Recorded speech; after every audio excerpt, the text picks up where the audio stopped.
está chegando ao McLanche. Tudo que você...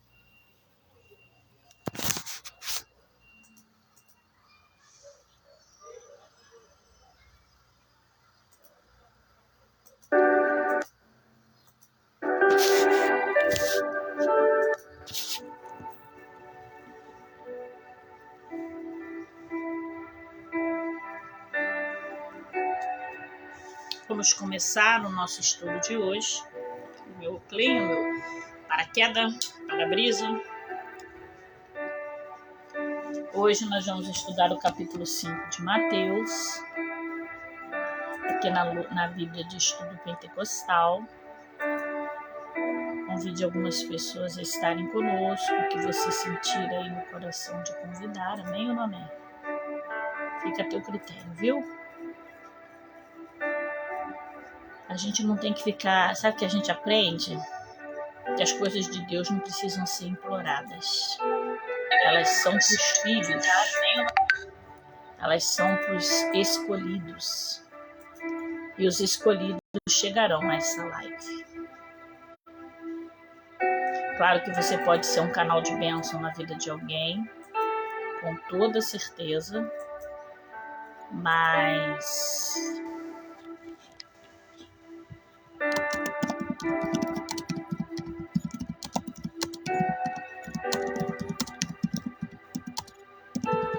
a escolha de estar ou não aqui é individual, é de cada um.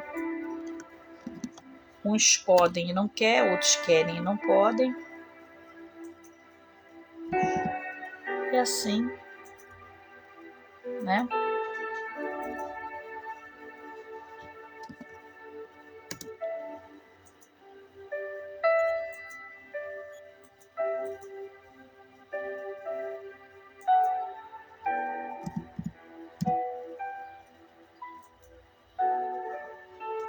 Vamos começar.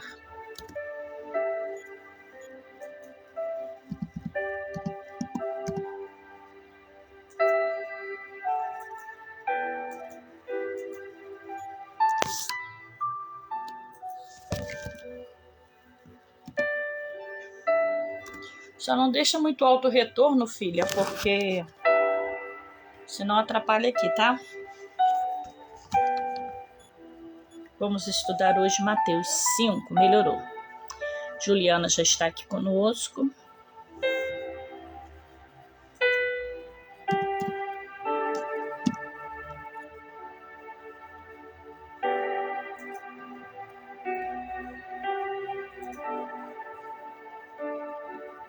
Tô tentando aqui, gente, tô olhando assim que eu tô tentando achar algo mais... Pronto. Agora vamos lá. Vamos começar. Tá? A internet está um pouco estranha aqui para mim. Ela tá dando uns borrões na tela. Se continuar, eu vou passar por dados móveis, tá? Juliana, paz do Senhor, minha amada. Bispo Eliane, paz do Senhor, Juliana. Pastora Regina, paz. Paz do Senhor para você. Vamos começar orando. Amém? Senhor, nosso Deus e nosso Pai, eis-me aqui como tua aluna para aprender mais um pouco da tua palavra. Do outro lado dessa telinha, encontra-se pessoas também sedentas de aprender da tua palavra. Poucos, porém, aqueles que verdadeiramente desejam aprender da tua palavra. Coloca a vida de cada um que já se encontra aqui presente nas tuas mãos e aqueles que entrarão depois ou que assistirão em outro momento no Facebook. Mas enquanto o Senhor determinar, estarei aqui ministrando esse estudo para a glória do teu nome e edificação espiritual da vida do teu povo. Amém. Pastora Josiane, seja bem-vinda. Vamos começar? Mateus capítulo 5. O Sermão do Monte. Mateus capítulo 5, versículo 1. Jesus, vendo a multidão, subiu a um monte e assentou-se aproximando-se dele os seus discípulos. O Sermão do Monte. No capítulo 5, 7, temos o que é comum chamar Sermão do Monte. Contém a revelação dos princípios divinos, da justiça, segundo os quais todos os cristãos devem viver pela fé no Filho de Deus. Leia Gálatas, capítulo 2, versículo 20. Vou tentar colocar aqui, conforme eu falo, né?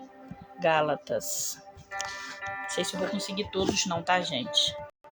2, 20. Ver se foi. Vamos lá, continuando. No computador foi, aqui entrou. Gálatas 2, 20. E mediante o poder de todos nós que pertencemos ao reino de Deus, devemos ter uma intensa fome e sede de justiça, de que trata este sermão de Cristo. Veja as notas do versículo 5 e 6. Eu costumo dizer, né, que as bem-aventuranças é os 10 mandamentos da graça, do tempo da graça, né? Todo crente precisa memorizar, todo crente precisa vivenciar. Falamos ontem sobre memorizar, né, trechos da palavra. Sermão, né? Sermão da Montanha é um trecho que eu entendo que o crente deveria ter na sua mente e mencioná-lo sempre que estiver aí, né, passando por adversidade. Vamos lá, bem-aventurados pobres de espírito. Vamos falar um pouco aí sobre cada bem-aventurança. Bem-aventurados pobres de espíritos. Está em Mateus 5:3. Bem-aventurados pobres de espírito, porque deles é o reino dos céus. A palavra bem-aventurado, vamos entender a palavra bem-aventurado. A palavra bem-aventurado refere-se ao estado abençoado daquele que, por seu relacionamento com Cristo e a sua palavra, receberam de Deus amor, o cuidado, a salvação, a sua presença diária. Veja Mateus 14:19 e Lucas 24:50. Há certas condições necessárias para recebermos as bênçãos do reino de Deus. Para recebê-las, devemos viver segundo os padrões revelados por Deus nas Escrituras e nunca pelos do mundo. Tá vendo? Para recebermos as bênçãos de Deus, precisamos vivenciar. Pai do Senhor, Jéssica, Deus te abençoe. Pastora Jéssica, paz do Senhor, Vanessa, nossa levita Vanessa, sejam bem-vindas, viu? Há condições, né, para poder recebermos bênção de Deus. Às vezes tu acha que não há condições para as bênçãos. Há condições para as bênçãos de Deus, sim.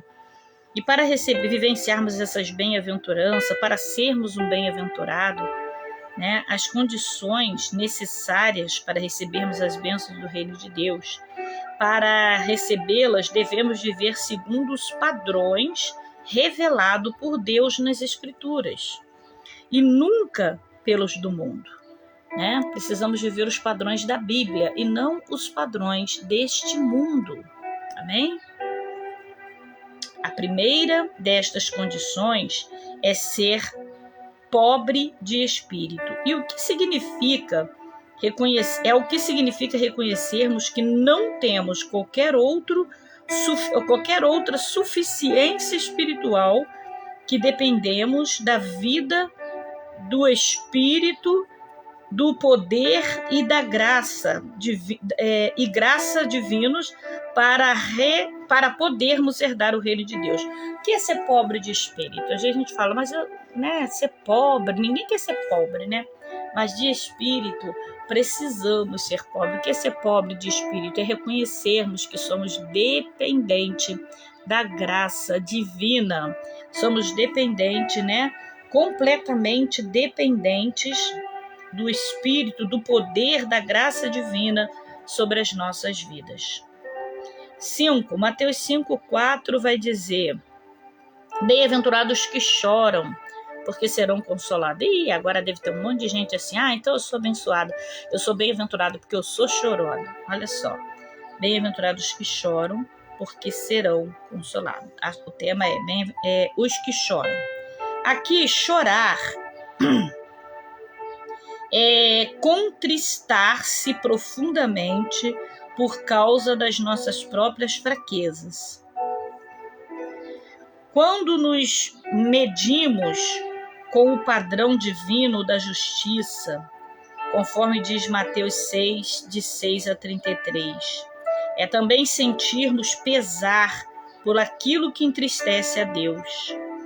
É ter nossos sentimentos em sintonia com o sentimento de Deus. É sentir aflição no nosso espírito por causar pecado.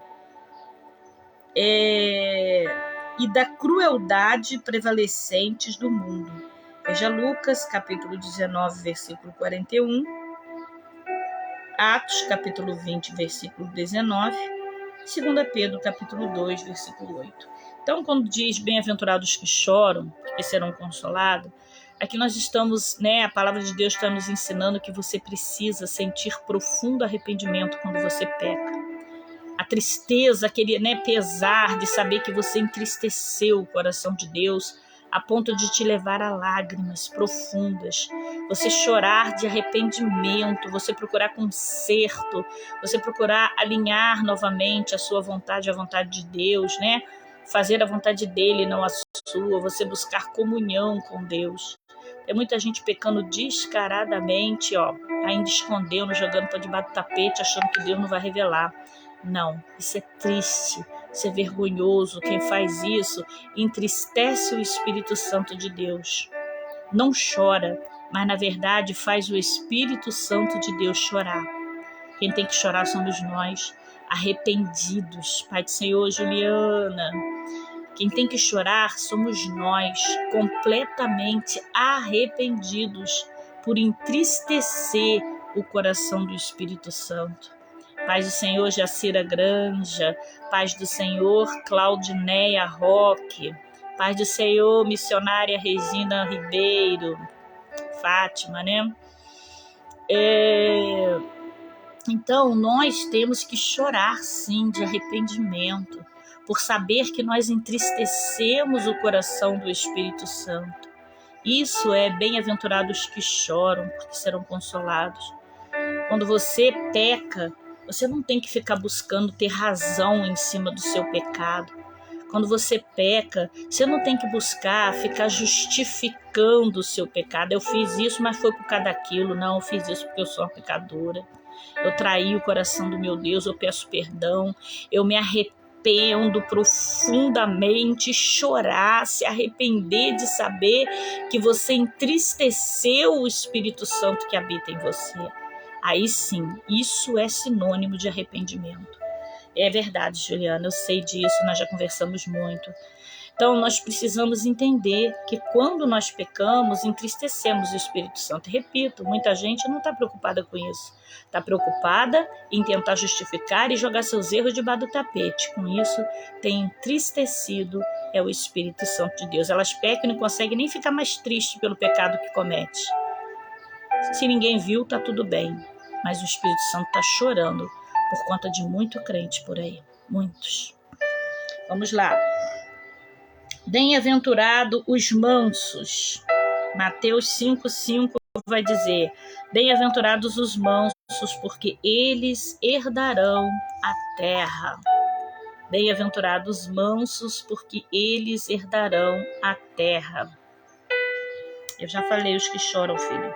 Agora eu estou no 5. 5,5, os mansos. Tá bom, minha filha, é versão diferente. O número deixa a mãe terminar aqui. Os mansos são os humildes e submissos diante de Deus. Eu estou estudando a Bíblia de estudo pentecostal, tá, filha? Então tem que ser os comentários em cima dessa. Os mansos são os humildes e submissos diante de Deus. Acham nele o seu refúgio e lhe consagram todo o seu ser. Preocupam-se mais com a obra de Deus e o povo de Deus do que com aquilo que possa acontecer pessoalmente. Salmo 37:11. Os mansos e não os violentos herdarão por fim a terra. Tem, né? Também a parte que diz, né? Nem por força, nem por violência. Nós não vamos conseguir levar nada no peito e na raça. Temos que buscar ser manso. Um dos frutos do Espírito Santo é a mansidão, né? Se você tem dificuldade de ser manso, busque esse fruto do Espírito, porque bem-aventurados são os mansos. E aqui nós vamos aprender que os mansos são os humildes, né? Aqueles que sabem ser humildes e submissos diante de Deus. Aí a gente fala assim, né? A gente escuta as pessoas falar assim, não, eu sou só submissa a Deus. Não, você tem que ser submissa às suas autoridades também diante de Deus. Aquela autoridade que está te ensinando o caminho de Deus, as coisas de Deus, os princípios da palavra de Deus. Se você não conseguir ser submissa a elas diante de Deus, você não é uma pessoa mansa. Hoje o que a gente mais vê é ovelha fazer biquinho para a autoridade, é ovelha bater boca com a autoridade, é ovelha temar com a autoridade, é ovelha desobedecer a autoridade, é ovelha desrespeitar. Gente, ninguém gosta de ser chamada atenção, mas tenha certeza, quem chama atenção se incomoda muito mais. Eu não gosto de chamar atenção de ninguém, por isso eu ensino o caminho certo, mas eu também não posso passar pano quente no erro de ninguém. Eu preciso chamar a correção, porque se eu não te chamar, você vai continuar errando, e se você continuar errando, é da minha mão que vai ser cobrado o teu sangue no dia do juízo final. Assim como eu chamo a tua atenção, Deus também chama a minha. E ninguém tem prazer em chamar a atenção, ninguém tem prazer em corrigir. Nós queremos olhar para as ovelhas, olhar para as pessoas e ver elas dar frutos, ver elas crescerem em espírito, em verdade, em graça. Mas quando a gente vê ela se desviando para o caminho errado, nós precisamos, é nosso dever, corrigi-las. Aí a ovelha fica de biquinho, a ovelha começa a encher tudo quanto é lado, né, de tentar, né, buscar aliados para poder justificarem os seus erros. Isso daí só complica a sua situação. Seja humilde, seja manso, abaixe a sua cabeça, reconheça seu erro, chore na presença de Deus, peça perdão, se corrija e volta ao posicionamento para que você agrade o Espírito Santo de Deus que habita na sua vida. Amém? Os mansos, né? Vamos lá. 5, 6. Fome e sede de justiça. Mateus capítulo 5, versículo 6. Bem-aventurado que tem fome e sede de justiça, porque eles serão fartos. Fome e sede de justiça. Amém, minha missionária? Este é um dos versículos mais importantes do Sermão do Monte. Olha só, aqueles que têm fome e sede de justiça é um dos versículos mais importantes dentro do Sermão do Monte. A condição fundamental para uma vida santa, em todos os aspectos, é ter fome e sede de justiça. Mateus 6,33. Tal fome é vista lá em Moisés, Êxodo capítulo 33, 13 ao 18, também é vista em Davi, lá em Salmo 42, de 1 a 2 e 63, de 1 a 2. Essa mesma fome é vista no apóstolo Paulo, em Filipenses, capítulo 3, versículo de 8 a 10. O estado espiritual do cristão, durante toda a sua vida, dependerá da sua fome e da sua sede, da presença de Deus. Deuteronômio 4, 29. Da palavra de Deus. Salmo 119, da comunhão com Cristo, Filipenses 3, de 8 a 10, da justiça, Mateus 5, 6, e da volta do Senhor, 2 Timóteo 4, 8. A fome que o cristão tem das coisas de Deus pode ser destruída pelas preocupações desse mundo, pelo engano das riquezas, Mateus 13, 22, pela ambição, pelas coisas materiais, Marcos capítulo 4, 19, pelos prazeres do mundo, Lucas capítulo 8, versículo 14, e pode deixar de permanecer em Cristo, João capítulo 15, versículo 4. Quando a fome de Deus cessa no crente, esse morre espiritualmente. Romanos capítulo 5, versículo 21. E então, indispensável que sejamos sensíveis ao Espírito Santo, ao convencer-nos do pecado. Veja João capítulo 16, versículo de 8 a 13, e Romanos capítulo 5, versículo 16. Aqueles que sinceramente têm fome e sede de justiça serão fartos. Muito forte, né? Muito forte. Desrie, paz do Senhor, querida, bom tê-la aqui, boa tarde. Olha, é muito importante você ter fome e sede da palavra de Deus, fome e sede da presença de Deus, fome e sede de justiça. Você que está aí, estudando a palavra de Deus nessa tarde, com certeza, não está aqui pelo rostinho da bispa, está aqui porque você tem fome e sede de Deus na sua vida. Porque aqueles que não têm mais fome nem sede de Deus em suas vidas, passa, marca presença só para dizer que teve, vaza, vai embora. Entendeu? Não fica. Aqueles que não têm fome e sede da palavra de Deus, qualquer motivo é motivo para não ir na igreja. Aqueles que não têm fome e sede da justiça e da palavra de Deus, procura Deus só quando está interessado em receber bênção e não para poder agradar o Espírito Santo, cultuá-lo com sua vida, com a sua presença, com o seu corpo, com a sua alma. Aqueles que têm fome e sede da presença de Deus, não faz de Deus um mercador, um barganhador de bênção, não desrespeita, não desobedece, tem nojo do pecado, foge da aparência do mal. Se nós pararmos para olhar todos esses atributos, todos esses requisitos, nós vamos nos decepcionar com pessoas ao nosso derredor que dizem ter, mas na verdade não têm fome nem sede de justiça. Vamos lá. Mateus capítulo 5, versículo 7, os misericordiosos. Bem-aventurados misericordiosos, porque eles alcançarão misericórdia. Os misericordiosos estão cheios de compaixão, de dó, para com os que sofrem por causa do pecado ou da aflição. Os misericordiosos desejam minorar o sofrimento conduzido aos sofredores.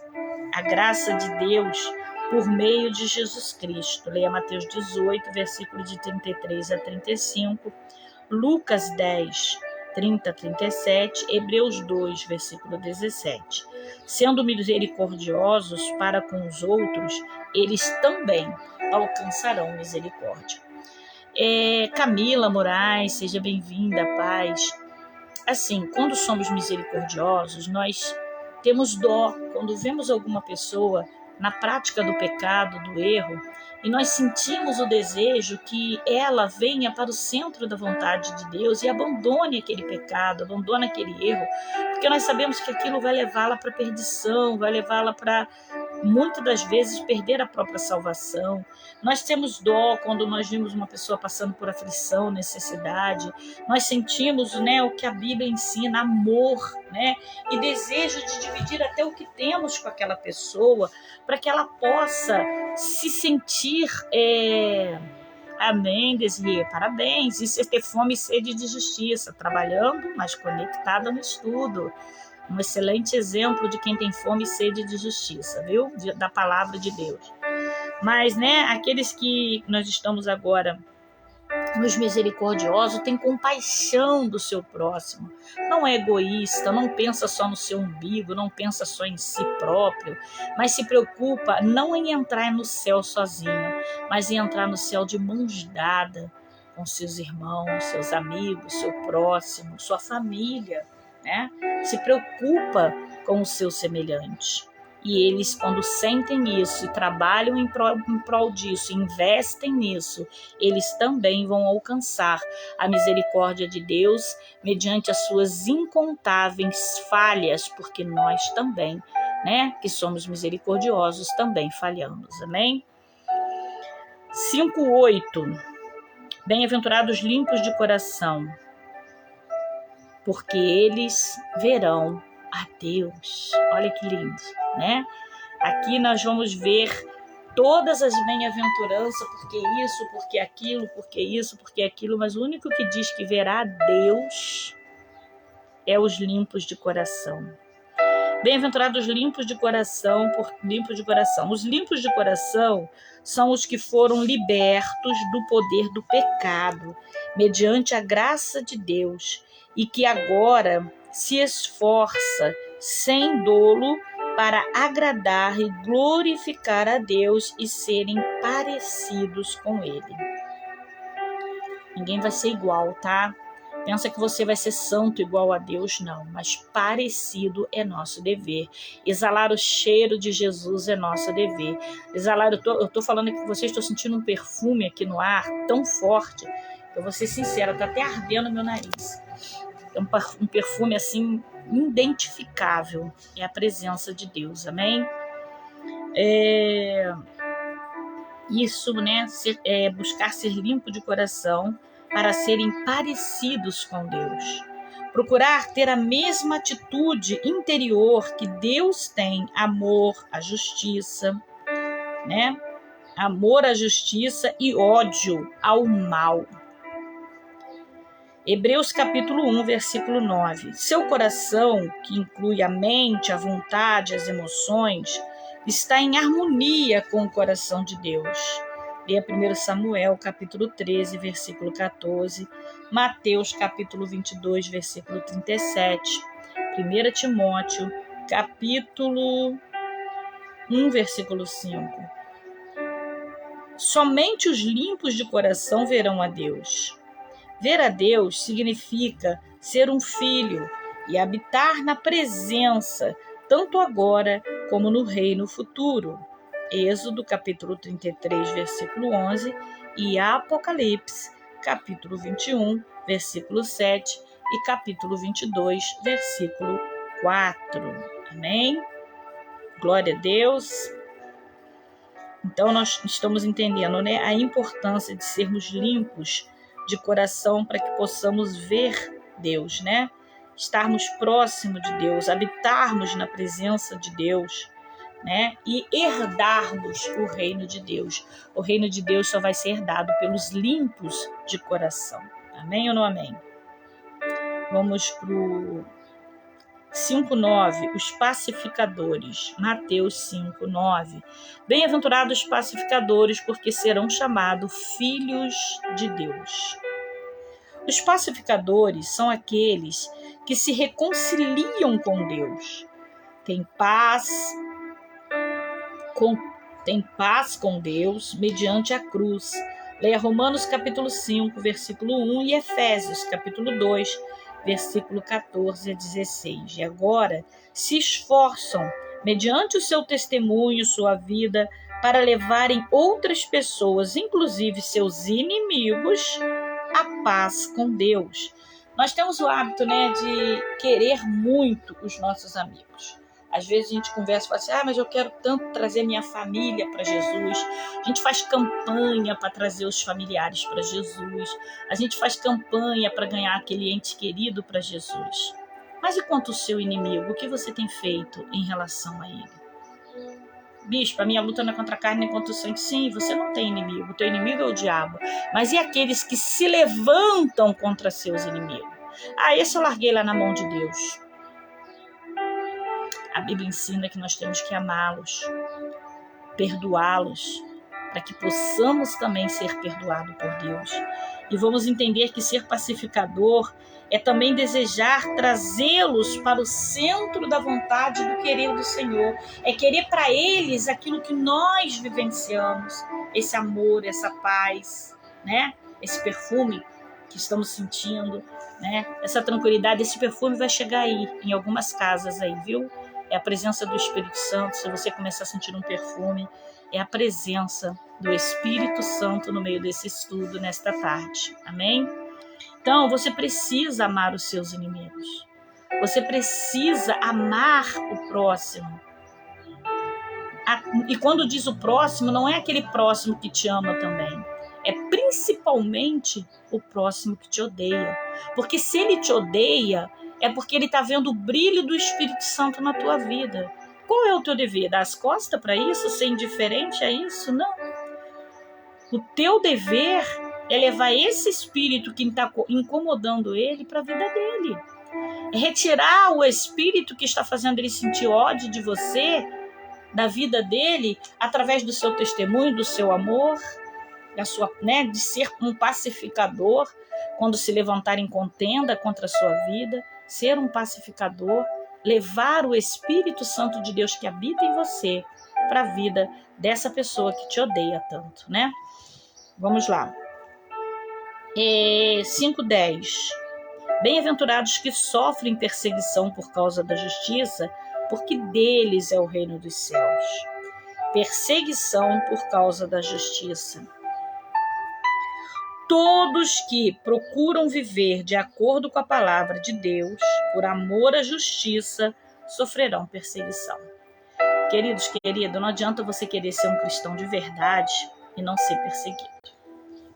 Um cristão de verdade será perseguido. Entenda isso. Tem gente que quer ser cristão de verdade e quer viver na calmaria. Calmaria não é habitar de crente. Deserto, sim, mas também não mata, lapida, né? E todos que procuram viver de acordo com essa palavra, com essa, né, verdade, ela vai incomodar. E quando ela incomoda, o que acontece?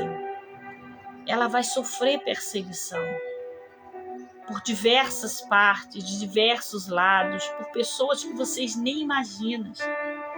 Quem aqui já aconteceu de, quando estava no mundo, tinha um monte de amigos.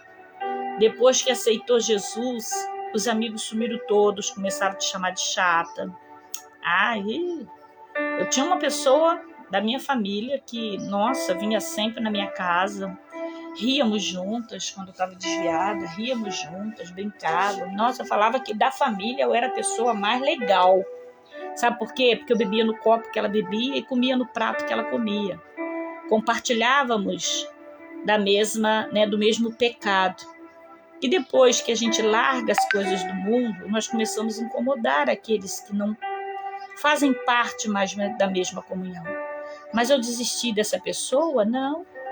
Eu continuo orando por essa pessoa, falando sempre que possível com ela e tentando levar ela, como diz aqui no pacificador, no que lemos anteriormente, levar ela esse espírito que habita em mim.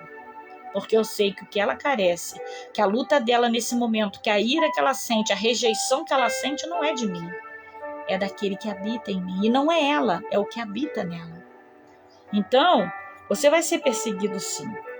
Aqueles que conservam os padrões divinos da verdade, da justiça, da pureza e que, ao mesmo tempo, se recusam a transgredir com a presente sociedade pecaminosa e com o modo de vida dos crentes mornos, como vai dizer Apocalipse 2, de 1 a 3, Apocalipse 4, de 14 a 22, sofrerão impunidade, rejeição e crítica. O mundo lhe moverá perseguição e oposição.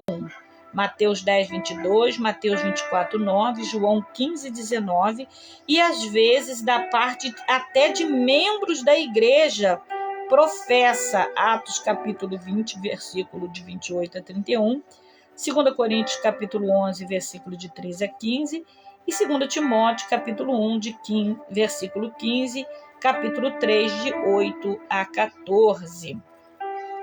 Tá vendo como é que a perseguição vem de tudo quanto é lado? Vem do mundo, vem da família e muitas das vezes vem até de dentro da igreja, dos meios dos crentes professos, né? Porque eles querem, né, te criticar porque você está caminhando rumo à santidade, você está fazendo renúncia, você está, né, buscando comunhão com Deus, e para eles isso incomoda eles, porque eles querem ficar dentro da igreja de qualquer jeito, eles não querem santidade, querem ser mais um número ali, né? Então, quando você começa a professar a tua fé, a tua fidelidade, a tua comunhão com Deus, você incomoda o inferno em qualquer lugar, você vai sofrer perseguição em qualquer lugar. Isso pode incluir também dentro da sua igreja. Ao experimentarmos tal sofrimento, o cristão deve regozijar, mas você não deve ficar triste por isso. Isso aí, a luz e trevas não combinam. Muito bem, Desiree. E assim, você não deve ficar triste por isso. Quando a pessoa sofre esse tipo de perseguição, normalmente ela fica triste. É a natureza humana que está gritando. Quando você vê que a tua natureza humana grita, você tem que matar a tua natureza humana e lembrar do que a palavra de Deus te diz, né? A natureza humana te abate, né? Quando você é perseguido. Chora, vai pro status, vai pro story, vai pro Facebook, vai para isso. Isso é normal, acontece comigo, contigo, com qualquer um de nós. Mas sabe o que nós temos que fazer? Reagirmos a isso. Porque a palavra de Deus já disse que seria assim, né? Então, a palavra de Deus vai nos ensinar que temos que nos alegrar, regozijar, porque Deus outorga a maior bênção para aqueles que sofrem tais perseguição. Amém? Está aqui em 2 Coríntios capítulo 1, versículo 5, 2 Timóteo capítulo 2, versículo 12, 1 de Pedro capítulo 7, capítulo 1, versículo 7, 1 de Pedro capítulo 4, versículo 13. Ainda sobre perseguido por causa da justiça, o cristão deve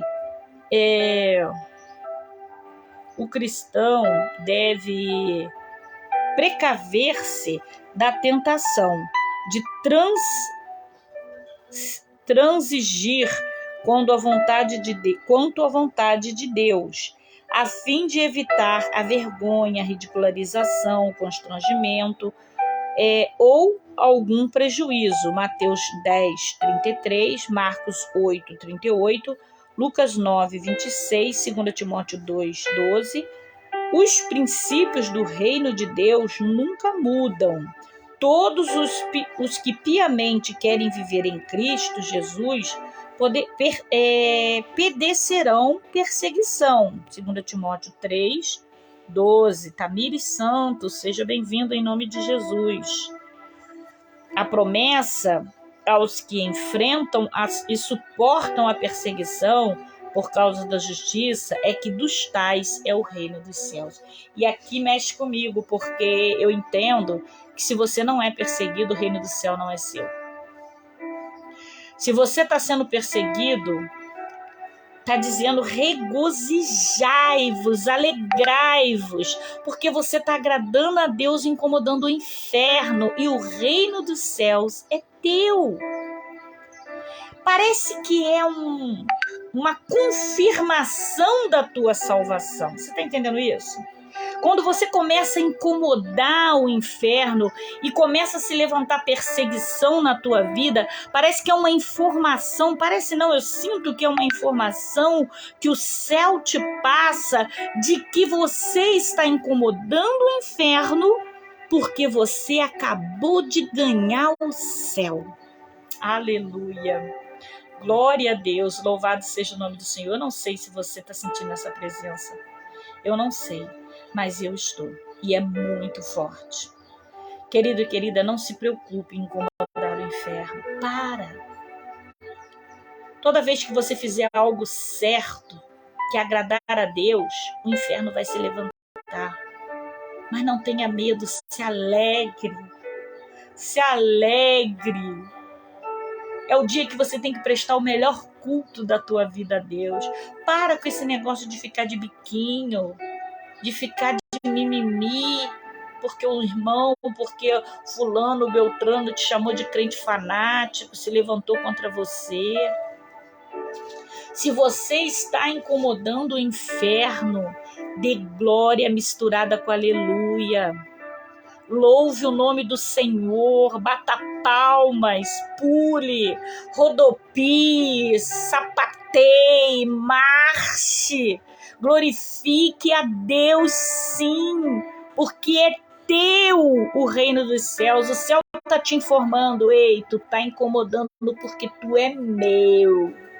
Tu está incomodando porque você herdou, tá aqui sua cadeira, você me pertence e o diabo não tem espaço na sua vida. Incomode, incomode mesmo. Amém ou não amém? Vamos lá. Sal da terra, Mateus 5,13. Vós sois o sal da terra. E se o sal for insípido, como é que há de salgar? Vamos lá, vamos entender isso? Sal da terra, Mateus 5,13. Você é o sal da terra, vós sois o sal da terra. Se o sal for insípido, como há de salgar? Para nada mais presta, senão para se lançar fora e ser pisado pelos homens. Queridos, olha só, os cristãos são o sal da terra. Dois dos valores do sal, quais são os valores do sal? O sal é usado para quê? Dois dos valores do sal são: 1, sabor. 2, poder de preservar a corrupção. O cristão, escuta isso, o cristão é a igreja. O cristão e a igreja devem ser exemplos para o mundo e ao mesmo tempo devem ser exemplos para si mesmo, deve ser exemplo para o mundo e ao mesmo tempo militarem contra o mal e a corrupção da sociedade. Ao mesmo tempo que você deve ser exemplo para o mundo, você deve também militar contra a corrupção. Você deve lutar contra a corrupção na sociedade. As igrejas mornas apagam o poder do Espírito Santo e deixam de resistir ao Espírito predominante no mundo. Elas serão lançadas fora por Deus. Veja Apocalipse 3,16.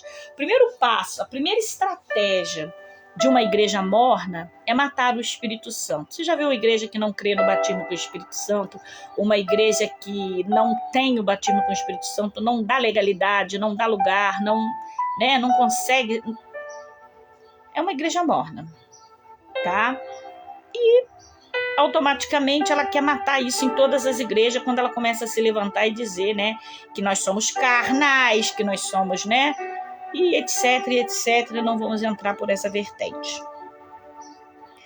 A igreja morna, né, já li, tais igrejas serão destruídas, pisoteadas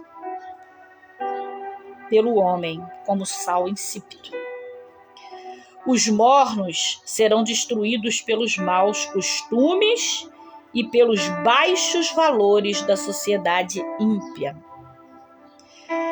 Deuteronômio capítulo 28, 13, capítulo 43, 48 e Juízes capítulo 2, versículo 20 a 22. Precisamos tomar cuidado, nós somos o sal. Nós precisamos trazer sabor, né? Sabor e também, né, tirarmos ali a a parte que apodrece. Você não pega um pedaço de carne e não salga ela para não estragar? Precisamos ter o tempero, né? Aquilo que precisa ser salgado para não estragar, tudo bem. Aquilo que precisa ser equilibrado, uma comida salgada não dá para comer. Uma comida sem sal, muito menos. Então, o tempero, o equilíbrio. Precisamos do equilíbrio do Espírito na nossa vida. E a igreja sem isso é uma igreja morna. E essa igreja vai ser destruída. Amém ou não amém? Elas serão lançadas fora por Deus. Apocalipse 3,16. Tais igrejas serão destruídas, pisoteadas, né, como sal insípido. Vamos para 5,17. Não vim destruir a lei, mas cumprir. Mateus 5,17.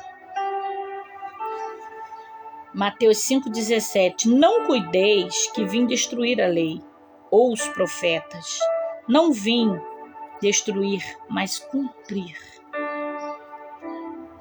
O propósito de Cristo, de Jesus Cristo, é que as exigências espirituais da lei de Deus se cumpra na vida dos seus seguidores. Romanos capítulo 3, versículo 31 e capítulo 8, versículo 4. O relacionamento entre o crente e a lei de Deus envolve os seguintes aspectos. Vou repetir, o relacionamento entre o crente e a lei de Deus envolve os seguintes aspectos. Vamos lá? Deixa eu me achar. 1. A lei que o crente é obrigado a cumprir consiste nos princípios éticos e morais. Aquela lei que o crente é obrigado a cumprir, ela consiste nos princípios éticos e morais. Atos capítulo 7, versículo 12, Atos capítulo 22, versículo de 36 a 40, Romanos capítulo 3, versículo 31, Gálatas capítulo 5, versículo 14, bem como o ensinamento de Cristo e dos apóstolos, Mateus 28, 20, 1 Coríntios 7, 19, Gálatas 6, 2. Essas leis revelam a natureza e a vontade de Deus para todos e continuam hoje em vigor.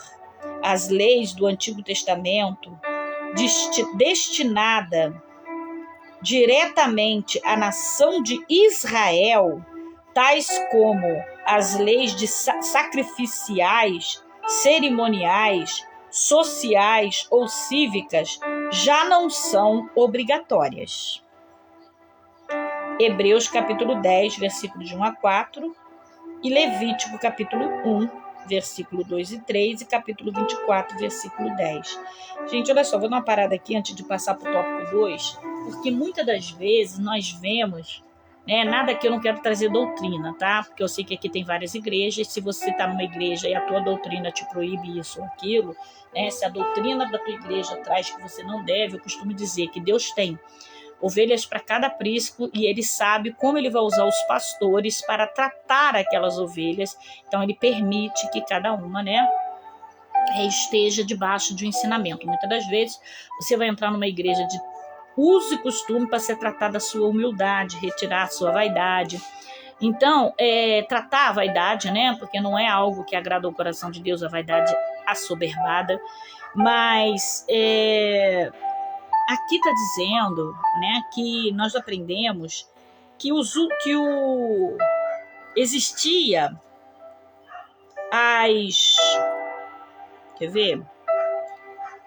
algumas leis, como as sacrificiais e as cerimoniais, sociais e cívicas, que eram leis destinadas à nação de Israel.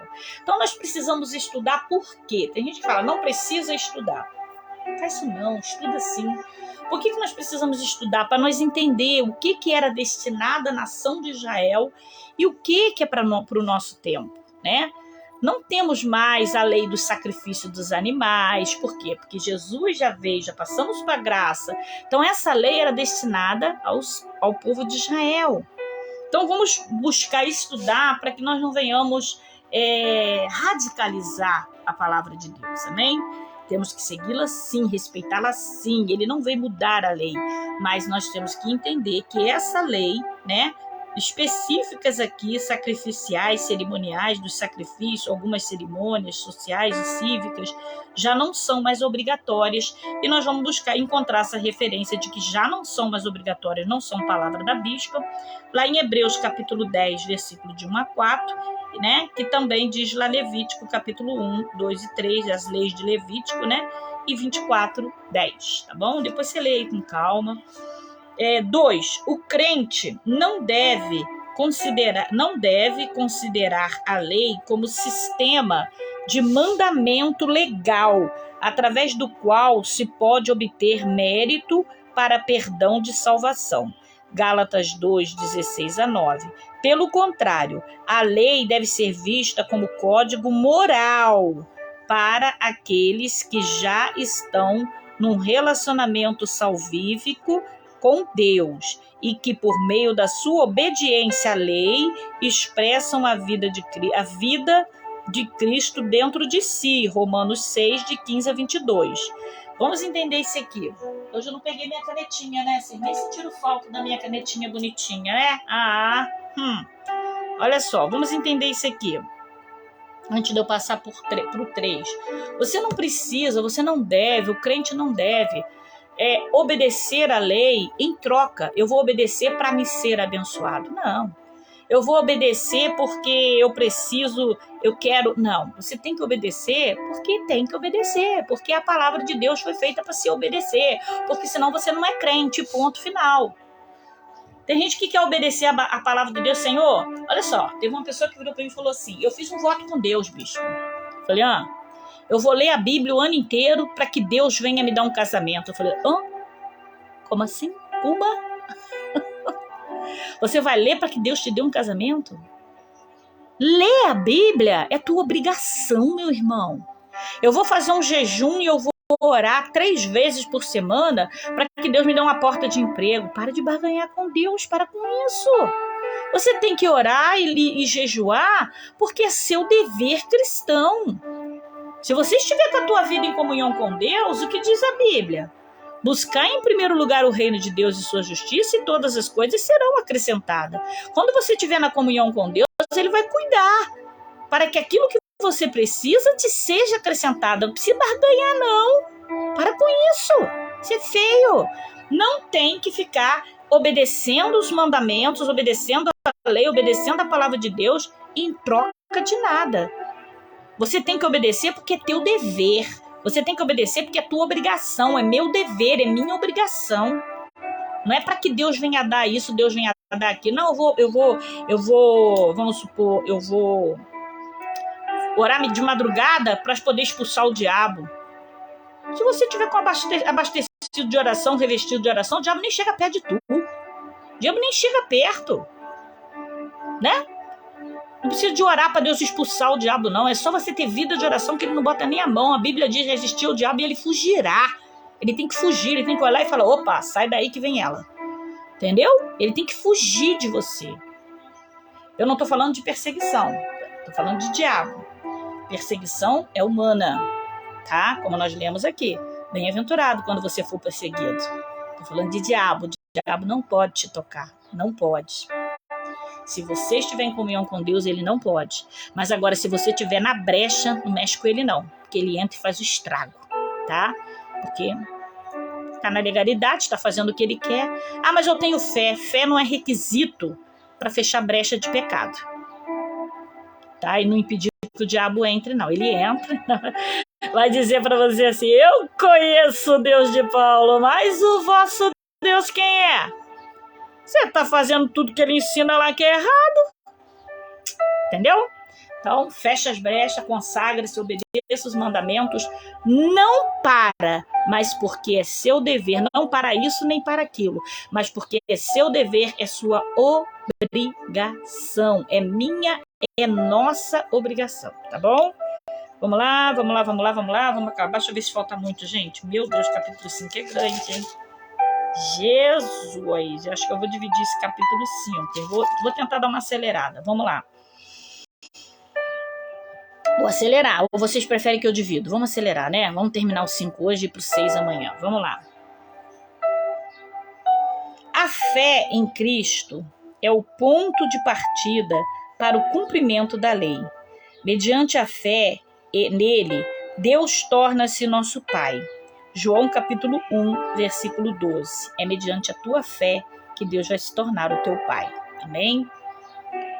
Por isso, obediência, escuta aí, você que não gosta muito dessa palavra, né? Ô palavrinha difícil na vida do crente é a tal da obediência, né? Meu Deus, que luta. A obediência que prestamos como crente não provém somente do nosso relacionamento com Deus como legislador soberano, mas também do relacionamento de filhos para com o Pai. Gálatas capítulo 4 e versículo 6. Meu óculos está embaçando, vou trazer a Bíblia mais para perto, tá? Mediante a fé em Cristo, o crente, pela graça de Deus, Romanos 5, 21, e pelo Espírito Santo que nele habita, Gálatas 3, de 5 a 14, Romanos 8, 13, recebe o impulso interior e o poder para cumprir a lei de Deus, Romanos 16, de 25 a 26 e Hebreus 10, 16. Nós, a cumprirmos, ao andarmos segundo o Espírito, Romanos 8, de 4 a 14, o Espírito nos ajuda a mortificar as ações pecaminosas do corpo e cumprir a vontade de Deus, Romanos 8, 13, Mateus 7, 21. Por isso, conformidade externa com a lei de Deus deve ser acompanhada pela transformação interior do nosso coração e espírito. Mateus 21, 28. Se nós andarmos em comunhão com Deus, né, nós vamos passando pela transformação e recebendo todos os requisitos necessários para as nossas vidas. A obediência e a comunhão com Deus é fundamental para que todas as coisas deem certo para mim e para você, amém? Os crentes têm sido libertos do poder do pecado e sendo agora servos de Deus. Romanos capítulo 6, versículo 18 a 22.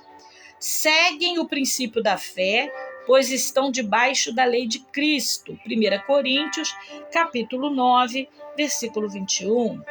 Ao fazermos assim, cumprimos a lei de Cristo, Gálatas 6, 2, e em nós mesmos somos fiéis e a exigência da lei, Romanos 7, 4 e 8, 4, e Gálatas 3, 19, Gálatas 5, 16 ao 25. Jesus ensinava enfaticamente que cumprir a vontade do seu Pai Celeste é uma condição permanente para a entrada do reino dos céus. Olha isso, gente. Cumprir a vontade de Deus é uma condição permanente para aquele que quer morar no céu. Não é uma opção, é uma condição.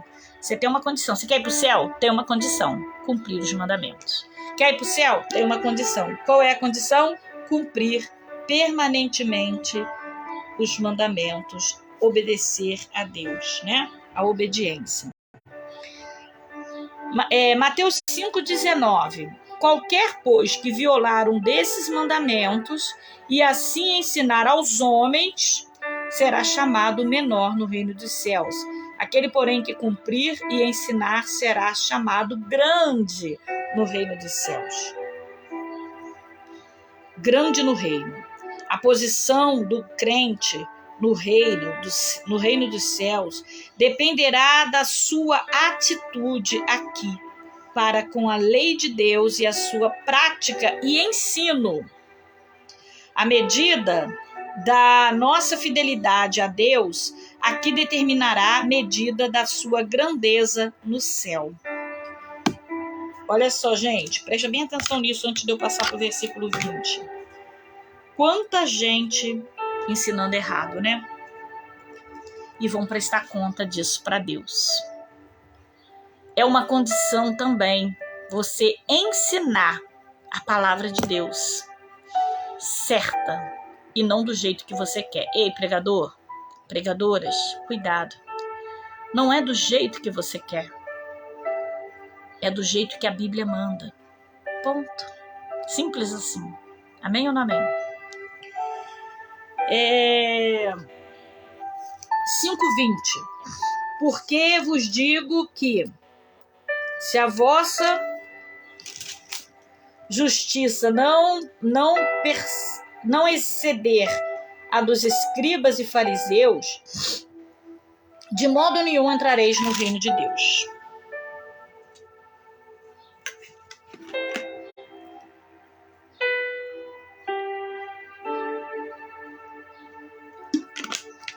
Entenda isso.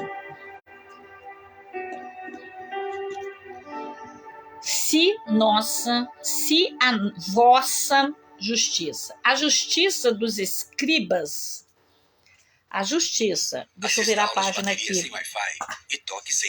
Entrou aqui a propaganda. Vou tirar o fundo, tá? A justiça dos escribas, dos fariseus, era exclusivamente exterior. Você lembra que a gente já falou aqui dos escribas e fariseus nas aulas anteriores, né? É só você voltar nos outros vídeos que você vai saber o que é escribas, fariseus e saduceus. Eles observavam muitas regras, oravam, cantavam e até jejuavam. Liam as escrituras e frequentavam os cultos nas sinagogas. No entanto, substituíam as atitudes interiores corretas pelas aparências externas. Jesus declara aqui que a justiça que Deus requer do crente vai além disso. O coração e o espírito, e não somente os atos externos, devem conformar-se com a vontade de Deus, na fé e no amor. Leia Marcos 7:6. Escuta isso, gente. Quanta gente, escribas e fariseus, né, que a gente vê aí, com roupante de santidade.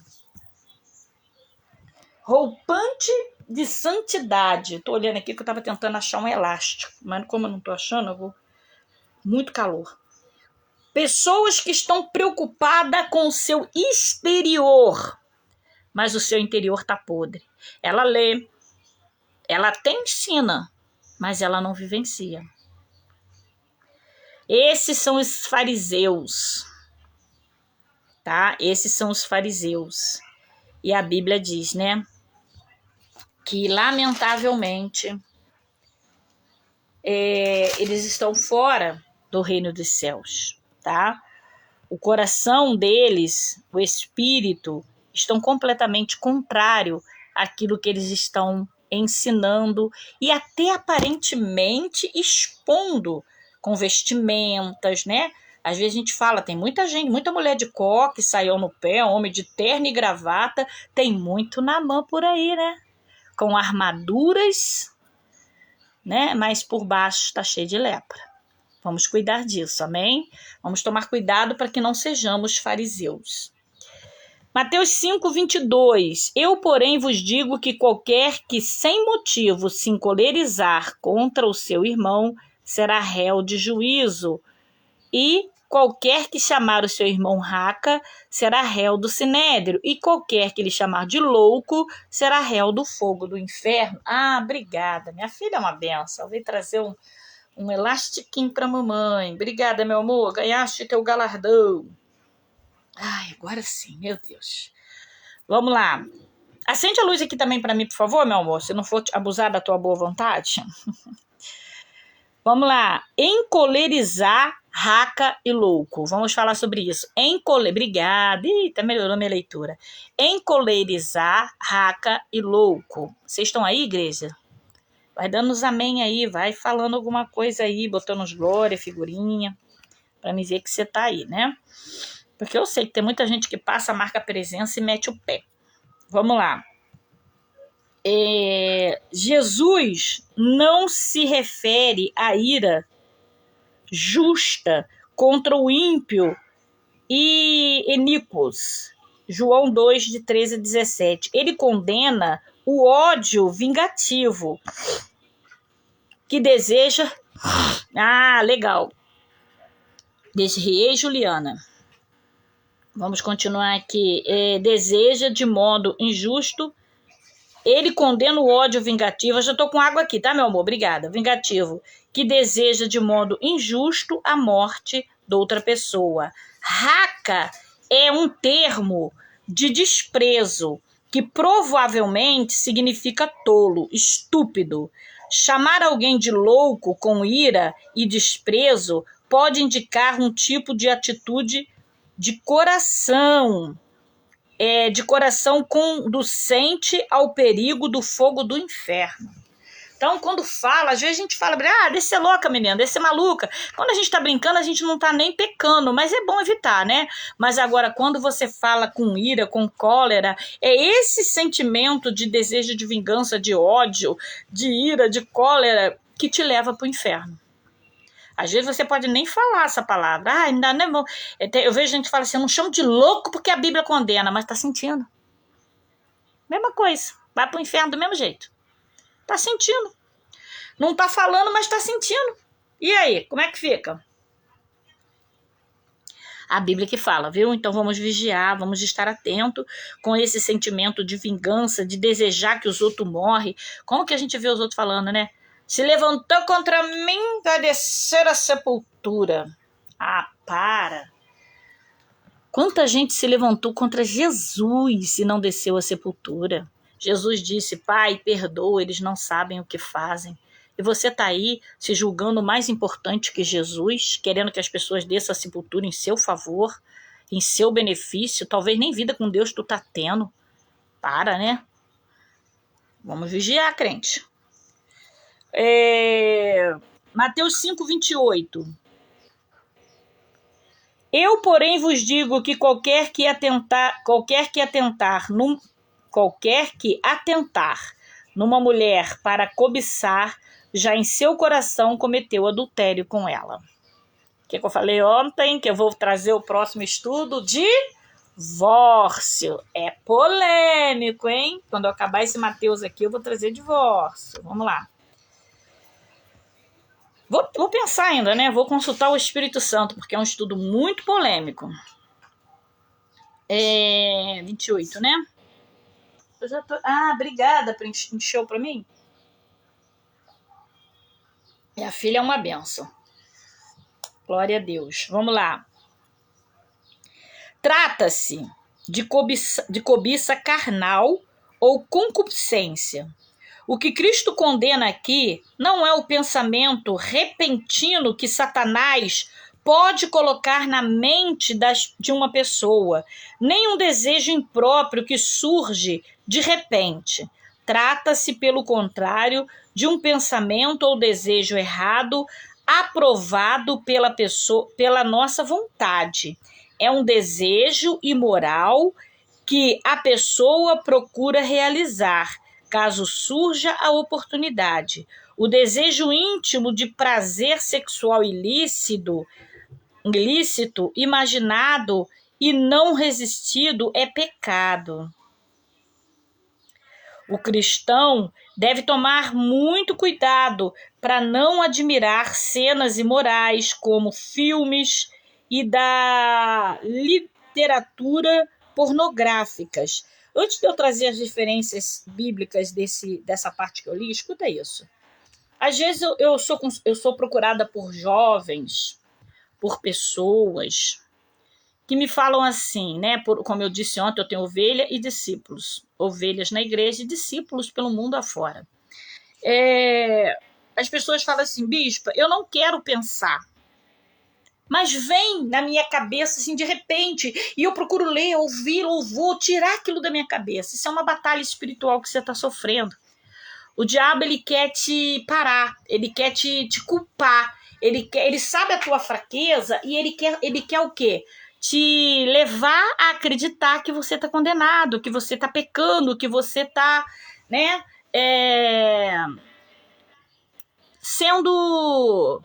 entristecendo o coração de Deus. Então tem pensamento que não é da tua natureza. Tem pensamento que não é... Pena que as pessoas vão saindo, né? É uma pena, né? Tem pensamentos que não é culpa sua. Mas é o quê? É que, gente, que mãozinha boa para coxar as costas. Ele é interferência, são setas do diabo. Você repreende e acabou, tá? Então você não precisa se preocupar com esse tipo, Desrie, voltou. Não precisa se preocupar com esse tipo de pensamento, que isso não é pecado. O diabo joga, mas você luta contra ele, ocupa a tua mente, está repreendido.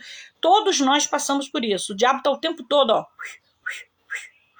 tentando te levar a pecar contra Deus. Deus está falando aqui, qualquer que se quer pensar na mulher do próximo, é aquela pessoa que pensa, passou hoje, pô, tá boa. Pegava, igual eu contei ontem, né? Papai o quê? Já até esqueci, né? Lá em casa. Aí começa a construir aquilo na mente.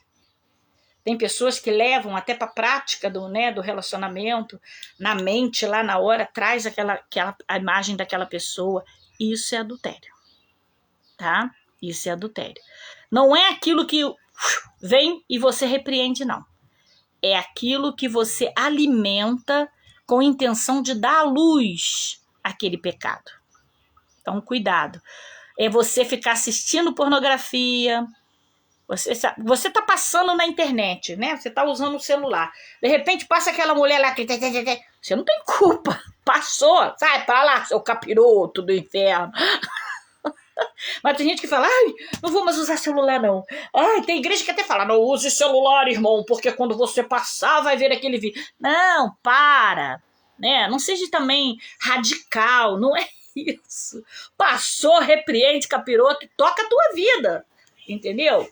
Agora, você parar, você sentar na roda dos escarnecedores, você se assentar, Juliana voltou, glória a Deus, você se assentar na roda dos escarnecedores é diferente. Então, existe o pecado que o diabo... Existe aquele pensamento que é o diabo soprando na tua mente, você repreende ele, e existe aquele que você alimenta ele. É desse pecado que a Bíblia está falando. Não alimenta, não senta. A gente passa, né? A gente passa. Sentar, não. A gente muitas das vezes tem que passar no meio de uma situação. Esses dias até botei uma mensagem no meu Facebook, é que eu não me lembro agora sobre ela, né, dizendo isso, que a gente, né, pode até, né, passar por uma situação no meio dos pecadores, mas porque a gente tem que evangelizá-los, mas não se assentar na roda dos escarnecedores. Mais ou menos por aí, né, resumidamente, vamos lá. A referência que eu ia trazer dessa passagem para você, 2 Timóteo 2:22, Tito 2:12, Tiago 1:14, 1 Pedro 2:11, 2 Pedro 3:3, 1 João 2:15-16, 1 Coríntios, capítulo 6, versículo 18, Gálatas, capítulo 5, versículo 19, capítulo 19 e 21, Colossenses, capítulo 3, versículo 5, e Efésios, capítulo 5, versículo 5, e Hebreus, capítulo 13, versículo 4. Tá vendo como é que tem muita referência sobre, né, essa passagem? Não deixe de ler todas elas, vai dando pausa aí no vídeo depois, reassistir, anotar, porque eu não posso ler devagar, que senão a gente vai ficar aqui o dia inteiro, tá? Quanto a manter a pureza sexual, a mulher, igualmente como o homem, tem responsabilidade. Ó, a mulher cristã deve tomar cuidado para não se vestir de modo a atrair atenção para o seu corpo e, deste modo, originar tentação ao homem e instigar a concupiscência, vestir-se com modéstia, com imodéstia é pecado. Gente, preste atenção. Eu fui numa igreja, na época o pai da minha filha ainda era vivo, igreja grande, tá? Meu Deus, a mulher na nossa frente estava com uma leg e com a fio dental por baixo, desculpa o termo aqui, e ela ajoelhou na hora para orar, ainda, né, de quina para lua, se você tá me entendendo. O pai da minha filha ficava assim, virava para lá, virava para o outro. Ele não conseguiu se concentrar no culto. Se é outro homem que olha e peca, ele pecou. Mas essa mulher também cometeu pecado. Porque ela se expôs. Tá rindo, Juliana? Ela se expôs, ela tá provocando. Há mulheres que se vestem para provocar. Tem uma pombagira escondida aí. Vamos orar, vamos buscar, né? Vamos buscar santidade na sua veste. Quando você for sair de casa, se olha no espelho, ó, o decote mais decotado que eu uso é esse aqui, ó. Vocês estão vendo alguma coisa do meu peito aqui? É o mais decotado que eu uso. Tem gente que tá com a metade do peito pro lado de fora e acha bonito. Pecado. Se algum homem olhar, né? Ai, bispo, que é bonita para se mostrar. Jura? Você pensa assim mesmo? Parabéns para você, mas o céu não é seu lugar. Você pode vestir assim sim, só não pode entrar no céu com essa vestimenta. Porque você está provocando. Você está, mas o homem é que é safado. Não, não é por aí. Não é dessa forma. Se você pensar dessa forma, você ainda tem que se libertar. Mas está calor, bispa, tudo bem. Você colocar uma camiseta, né, sem os decotes, não sou contra. Também às vezes uso, né? Mas na hora, se você for, como eu já falei, subir no altar, ter oportunidade, joga um lencinho, joga um paninho, um casaquinho, né, uma blusinha. Respeita o altar do Senhor. E principalmente, cuidado para você não estar provocando o pecado do teu próximo, porque a Bíblia diz, ai daquele por quem vier o escândalo. Então, se você está provocando escândalo, meu irmão, minha irmã, você está pecando tanto quanto aquele que está te cobiçando. Amém ou não amém? Ai, ai. Vamos lá. 29, 5,29, estamos acabando, tá? 5,29, 29, 29, 29, 29, vamos para o 5,29. 5,29 já li, né? É o inferno, não. 5,32. 5,32. Eu, porém, vos digo que qualquer que repudiar sua mulher e não ser por causa da prostituição faz com que ela cometa adultério, e qualquer que casar com a repudiada comete adultério, a não ser por causa da prostituição.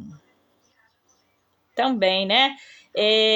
O 29 e o 32 traz referência. O 29 traz a referência de Marcos 9,43 e o 32 traz a referência de Mateus 19, versículo 9. Tá vendo? Que nós mencionamos aqui, né?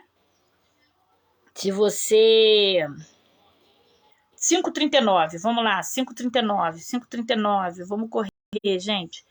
Eu, porém, vos digo que não resistai ao mal, mas se qualquer te bater na face direita, ofereça-lhe também a outra. Ai, gente, isso aqui é muito forte, né? Isso é muito tremendo, porque tem hora que dá vontade da gente dar na outra, não a outra, né? Mas não pode, tá? É pecado. Não resistai ao mal. Não resistai ao mal. Jesus não está falando contra a administração da correta justiça aos malfeitores. Romanos 13, de 1 a 4. Os versículos que se seguem, Mateus 43, 48, indica que ele se refere ao caso de amarmos os nossos inimigos. Mais uma vez, Deus falando aqui, o trem difícil, né, Juliana? Tá falando de amar os nossos inimigos, tá? Versículo Mateus capítulo 44, Lucas versículo 44, Lucas capítulo 6, versículo 27, né? Mateus 44 não tem, tá? Mateus vai até o 28, é o versículo 44 aqui do Mateus 5.